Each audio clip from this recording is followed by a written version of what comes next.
Assalamualaikum warahmatullahi wabarakatuh. Syukur alhamdulillah kita masih bisa dipertemukan kembali lewat channel ini. Harapan dan doa saya, sahabatku semua senantiasa diberikan kesehatan, panjang umur, dilapangkan rezekinya, dimudahkan dalam setiap urusan, dan terkabul semua cita-citanya.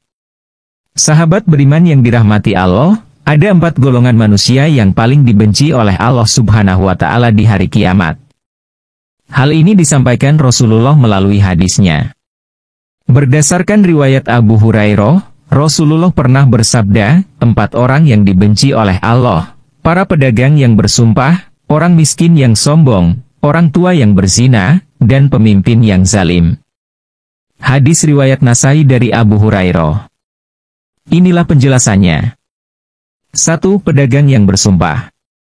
Sumpah digunakan oleh sebagian pedagang dengan maksud untuk meningkatkan kepercayaan pembeli atau sebagai strategi pemasaran untuk menarik pelanggan. Namun, jika sumpah tersebut bersifat palsu atau digunakan untuk tujuan yang tidak benar, hal ini dianggap sebagai tindakan yang merendahkan kebesaran nama Allah Subhanahu wa Ta'ala. Dalam konteks ini, menggunakan nama Allah Subhanahu wa Ta'ala dalam sumpah dianggap sebagai tindakan yang tidak pantas karena nama Allah adalah suci dan agung. Penggunaan namanya seharusnya disertai dengan kejujuran dan integritas yang tinggi. Jika seseorang menggunakan nama Allah Subhanahu wa Ta'ala dalam sumpah untuk tujuan duniawi semata, seperti untuk meningkatkan penjualan atau memperoleh keuntungan yang tidak sah, hal ini dianggap sebagai penyalahgunaan namanya. Pedagang yang bersumpah secara tidak benar atau dengan niat yang tidak tulus dalam perdagangan dianggap telah melanggar prinsip-prinsip kejujuran dan keadilan dalam Islam. Mereka memanfaatkan keagungan nama Allah Subhanahu wa Ta'ala untuk kepentingan pribadi atau materi, tanpa memperhatikan nilai-nilai moral dan etika yang dianjurkan dalam Islam. Oleh karena itu, golongan pedagang yang bersumpah, terutama jika sumpah tersebut palsu atau tidak bermaksud baik, akan mendapatkan kebencian Allah Subhanahu wa Ta'ala. Ini karena tindakan mereka merusak integritas dan kejujuran dalam perdagangan, serta merendahkan keagungan nama Allah Subhanahu wa Ta'ala dengan menggunakannya untuk kepentingan dunia semata. 2. Orang miskin sombong.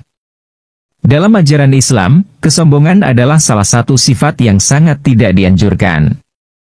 Kesombongan dapat muncul dari berbagai faktor, termasuk harta, status sosial, atau kekuasaan.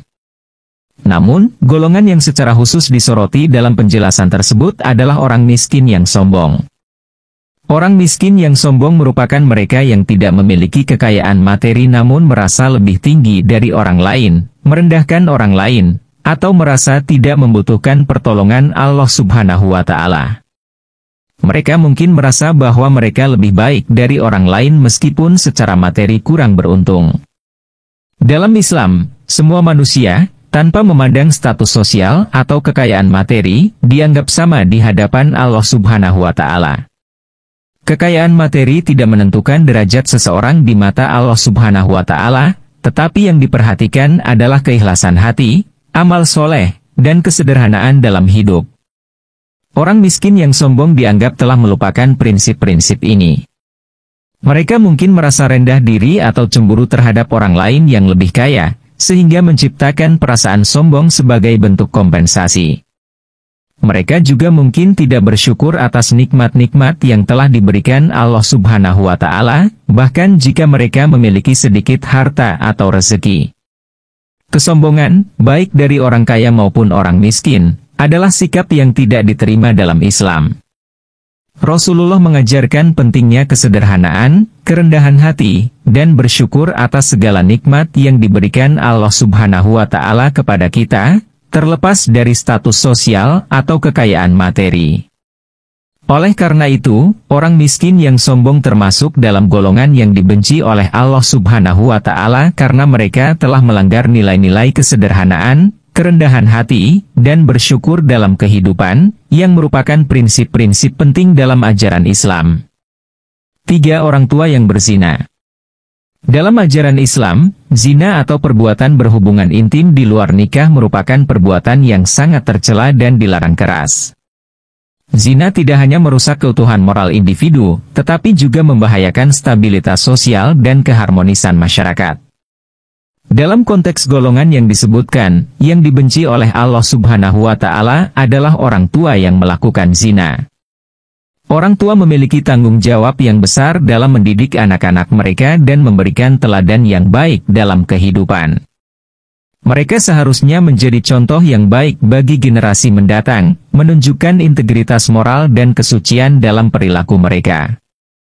Namun, orang tua yang terlibat dalam perbuatan zina mengkhianati kepercayaan yang diberikan oleh Allah Subhanahu wa Ta'ala dan melanggar perintahnya. Mereka tidak hanya merusak kehormatan dan martabat diri sendiri, tetapi juga memberikan contoh yang buruk bagi anak-anak mereka dan masyarakat di sekitarnya. Zina yang dilakukan oleh orang tua juga mengandung kesalahan tambahan karena mereka seharusnya telah memiliki kedewasaan dan kesadaran moral yang lebih tinggi. Usia yang lebih tua seharusnya disertai dengan kebijaksanaan dan pengertian akan akibat dari perbuatan yang dilakukan. Dalam Islam, hubungan intim di luar pernikahan dianggap sebagai pelanggaran serius terhadap aturan moral dan agama. Hal ini mencakup zina yang dilakukan oleh siapapun, baik muda maupun tua. Namun, zina yang dilakukan oleh orang tua dianggap lebih tercela karena mereka seharusnya memberikan contoh yang baik bagi generasi muda.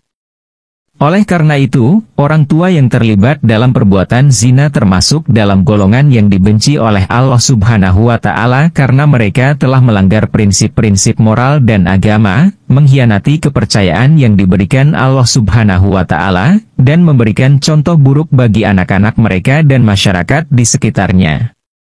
4. Pemimpin zalim.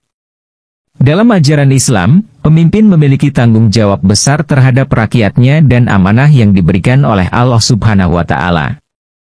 Mereka seharusnya mengatur dan memimpin dengan adil, berdasarkan prinsip-prinsip keadilan, kebijaksanaan, dan kesejahteraan umum. Namun, golongan yang disebutkan dalam penjelasan adalah pemimpin yang zalim. Pemimpin yang zalim adalah mereka yang menggunakan kekuasaan dan wewenangnya untuk kepentingan pribadi atau golongan tertentu, tanpa memperhatikan kesejahteraan dan keadilan bagi rakyatnya. Pemimpin yang zalim bisa melakukan berbagai tindakan yang merugikan rakyatnya, seperti penyalahgunaan kekuasaan, penindasan, korupsi, atau pengabaian terhadap kebutuhan rakyat. Mereka mungkin menggunakan kekuasaan dan kekayaan negara untuk memperkaya diri sendiri atau kelompok tertentu, tanpa memperhatikan nasib dan kesejahteraan rakyat yang dipimpinnya. Dalam Islam, pemimpin yang zalim dianggap sebagai musuh masyarakat dan mendapat kebencian Allah Subhanahu wa Ta'ala. Rasulullah mengajarkan pentingnya keadilan dan amanah dalam kepemimpinan, serta mengingatkan bahwa pemimpin akan dimintai pertanggungjawaban atas kebijakan dan tindakannya di akhirat nanti. Oleh karena itu, pemimpin zalim termasuk dalam golongan yang dibenci oleh Allah Subhanahu wa Ta'ala karena mereka telah melanggar prinsip-prinsip keadilan, amanah, dan kesejahteraan umum dalam kepemimpinan, serta memanfaatkan kekuasaan dan wewenang mereka untuk kepentingan pribadi atau golongan tertentu, tanpa memperhatikan nasib dan kesejahteraan rakyat yang dipimpinnya. Semoga penjelasan tentang golongan-golongan yang dibenci oleh Allah Subhanahu wa Ta'ala ini dapat menjadi bahan introspeksi dan motivasi bagi kita untuk terus memperbaiki diri, mendekatkan diri kepada Allah Subhanahu wa Ta'ala, serta menjadi manusia yang lebih baik dan lebih berbakti kepada sesama. Dengan demikian, kita dapat memperoleh keridhaannya dan memperoleh kebahagiaan baik di dunia maupun di akhirat. Amin. Demikian yang dapat saya sampaikan, semoga bermanfaat. Saya mohon maaf jika ada salah kata, yang benar datangnya dari Allah, hilaf dan keliru datangnya dari saya sebagai manusia biasa. Wassalamualaikum warahmatullahi wabarakatuh.